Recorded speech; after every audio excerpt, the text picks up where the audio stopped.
Alright, so this morning we're doing Blodgett Peak. As you can see, there's like 1, 2, 3, 4, 5, 6, 7, 8, 9. It's about 10 parking spots available. We're starting at 9 a.m. and they've already all been taken. You can park on the street though. There's parking available on the street. Hey, a little hiker here.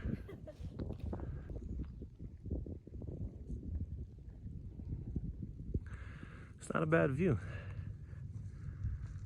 Not a bad view. Good morning. Today we're doing the Blodgett Peak Trail. Should probably have checked, but I think it's like 3.2 or 3.5 miles, covering about 2,500 feet of incline. It's out and back trail. Yeah, should be fun. All right, so right off the bat, there's an intersection where you can choose a few different ones. North Blodgett Loop, Peregrine Trail. So there's a trail here, and then there's North Blodgett Loop and Peregrine Trail. All trails is showing that we're taking the Peregrine Trail, which is the Blodgett Peak Trail. So if you're doing the Blodgett Peak Trail, make sure to keep left. All right, so I'm gonna take a right here. We're about a minute in. Instead of taking this path what we took, you're actually gonna be taking a right here. So we're not taking this, we're taking this.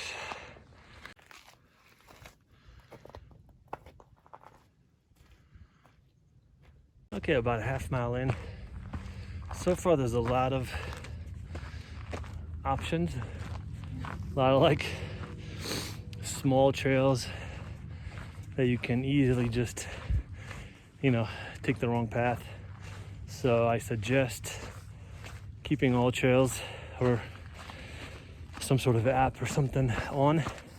Even though all trails has not been great today, it's still a good indicator for if you are on the right path or not, or close to, or general direction. So it's just, yeah, Good Samaritan pointing us in the right direction. But yeah, a lot of like different options to choose from. Essentially, she said they all kind of lead into the same way, same direction, but still some are longer, some are, there was a few that we saw that take you back to the parking lot or take you on a different trail. So just be aware of what trail you are on. Fork in the road, we're taking a right. The left takes you, I believe, back to the parking lot. So we're taking a right, going up, up, up.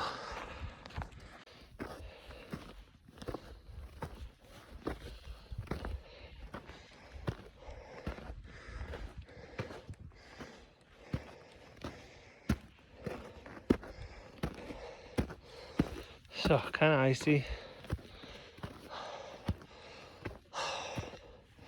A lot of uphill.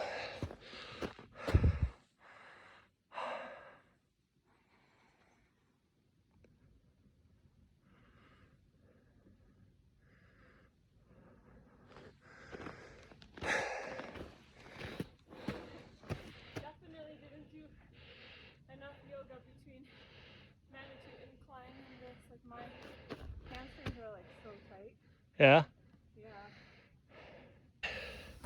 All right, so how you go, the steeper it gets, and icier too. Definitely a few parts here where I've had to hold on to something to grab myself up. Hey, and like I said, there are every few steps there seems to be like another option for you to take. So All Trails isn't doing the best job today, but it's a good point of reference just to see how far we are off the track, or if we're going in the right direction or not. So still good to have in the background. But yeah, many options here. I think a lot of them diverge and meet at some point, but still. We're about 1,000 feet of elevation right now. Gained 1,000 feet of elevation since the start. Another 1,400 to go. As you can see, just kind of straight up.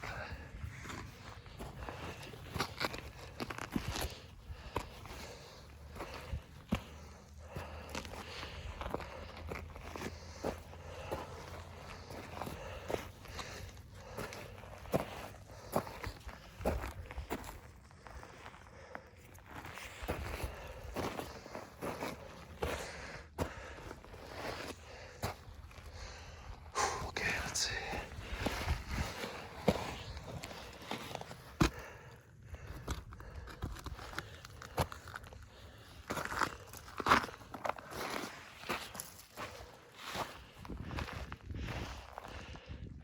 You okay?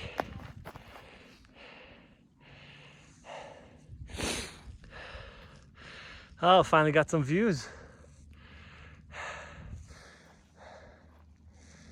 Whew. 1,200 feet of elevation gain so far. You wouldn't know this, but Rumika used to be just city girl, living her life in New York City. Look at her now, climbing up the mountains of Colorado, looking like a native. Hey, 52,000 on any day. However, I'll add this to my repertoire.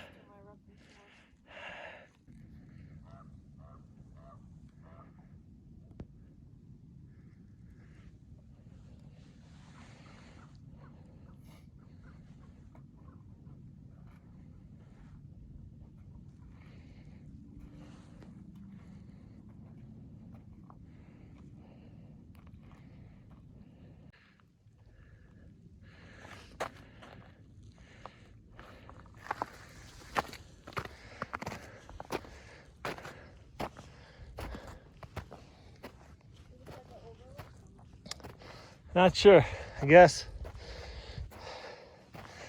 Let's see where this point leads to. Oh, dude, it is icy.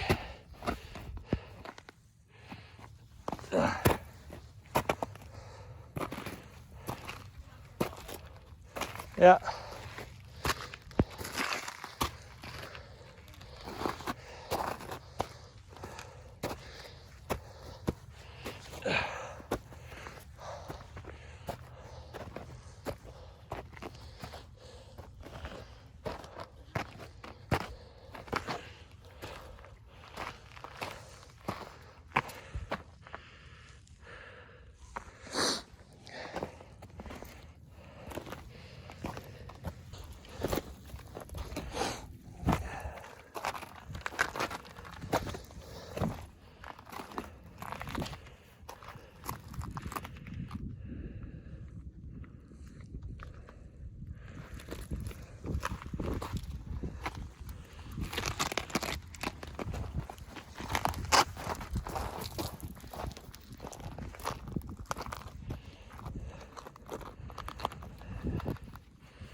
I still got another about half mile to go. And another 1,000 feet of elevation that you have to climb. But this is a nice little stop on the way up. Drink some water. Let the calves rest for a second.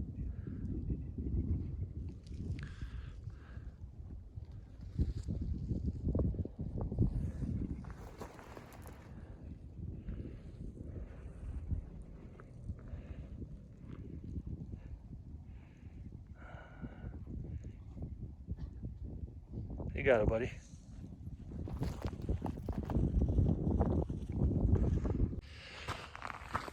All right, so there's definitely a false summit. Once you get to that point, by the way, beautiful views. Stopped there for a couple of minutes and actually saw a guy sleeping there. Dude was completely out. Not a bad spot to take a nap. But anyway, yeah, it's a false summit. Still got another half mile to go after that or so. So take that into consideration. You're not done yet.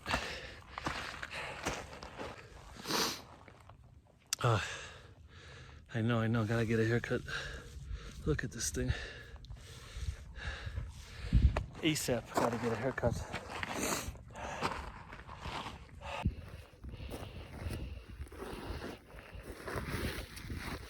The problem with this type of dirt is you take one step forward, half a step back.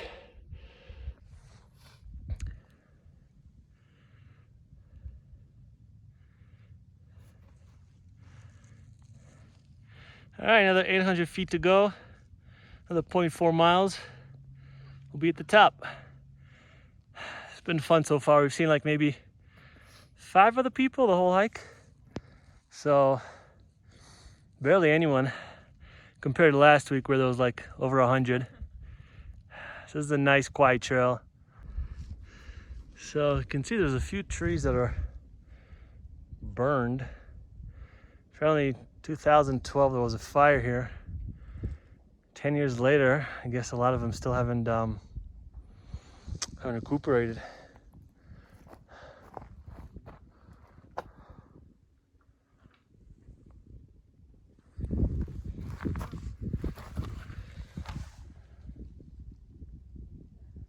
Okay, so another full summit, but we'll stop for a second because gotta show you the views.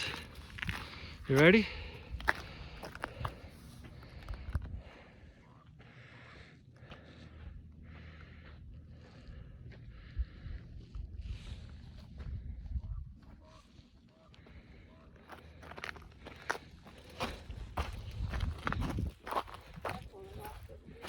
Yeah.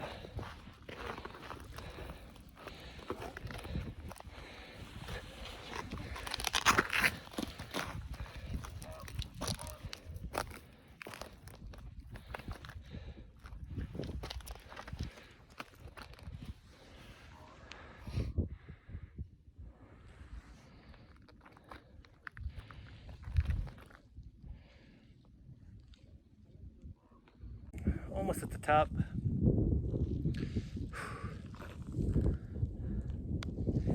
Had to take a little pit stop.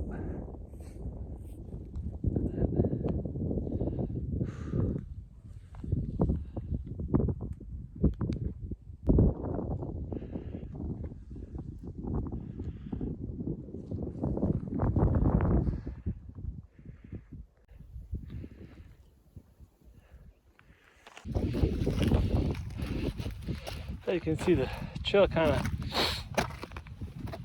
disappears as you get to the top.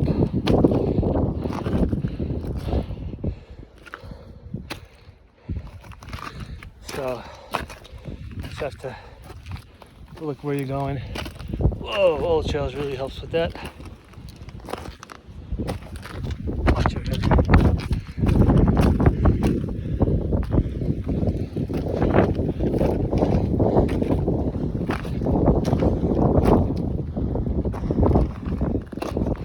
Watch your head here.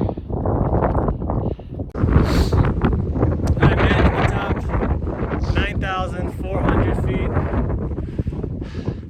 Definitely windier up here. Last half or so mile covered over 1,000 feet, so pretty brutal. And yeah, I think we'll head down because it's kind of chilly up here. But made it to the top. I'll give you some views.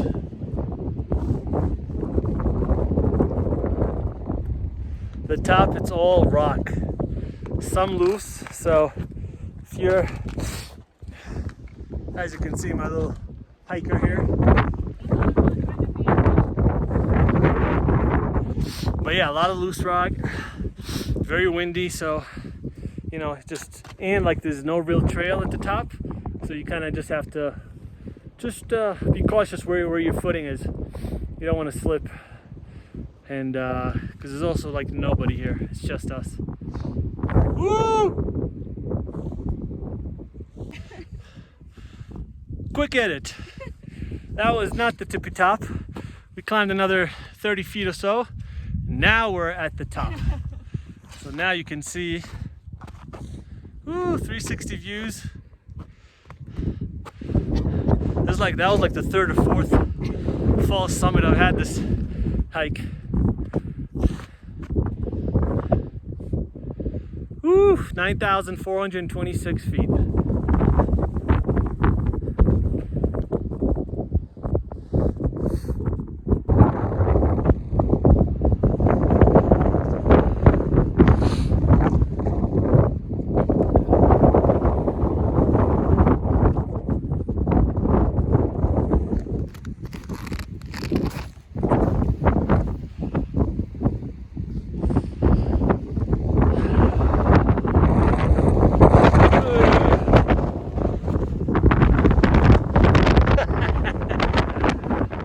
Up here.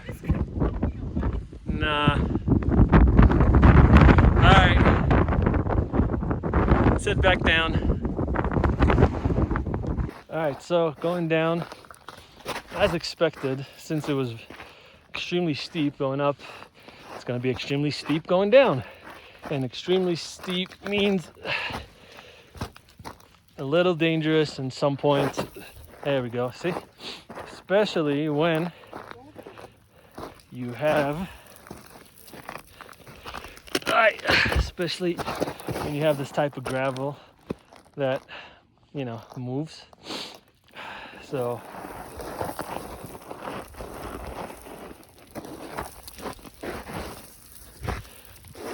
just be cautious on the way down. Some parts have ice, some parts don't. Some parts you have like some serious steps going down. Some, as you can see, the gravel. All right, quick recap. Blodgett Peak, 4.2 miles, 2,300 feet of elevation gain. Most of that coming in the last, I mean, honestly, no. I mean, the whole thing's an incline. It's just uphill the whole way. But the hardest incline is probably the last, what, quarter of a mile, I would say. Yeah, that's probably the most brutal of the whole thing, but it's nonstop uphill the whole way. The top elevation was, I think it was 9,400. Yeah, 9,400 and change. And it's not the most beautiful hike. It's not like, you know, we've been on hikes with better, you know, scenery and views and mountain ranges, but it's still very pretty. It's still a beautiful hike, but definitely challenging. Definitely a good exercise if you are looking to do some 13ers or 14ers later in the year. It's just really good. Parking, come early, otherwise you're gonna have to park on the street, which is fine. Most people do. But there's only about 10 parking spots in the parking lot. At the trailhead there is a bathroom. Other than that, very difficult terrain. You're taking 2 steps up, 1 step down, and then on going down, it's very uneven, very slippery. It's either gravel that kind of takes you with it, or icy parts where you just have to kind of like let inertia do its thing. But regardless, both going up and going down, it's tricky. Yeah, it's harder than it looks. That being said, still a lot of fun, still a great day out, and yeah, hope you liked the video. Keep hiking, and don't forget to subscribe to the channel.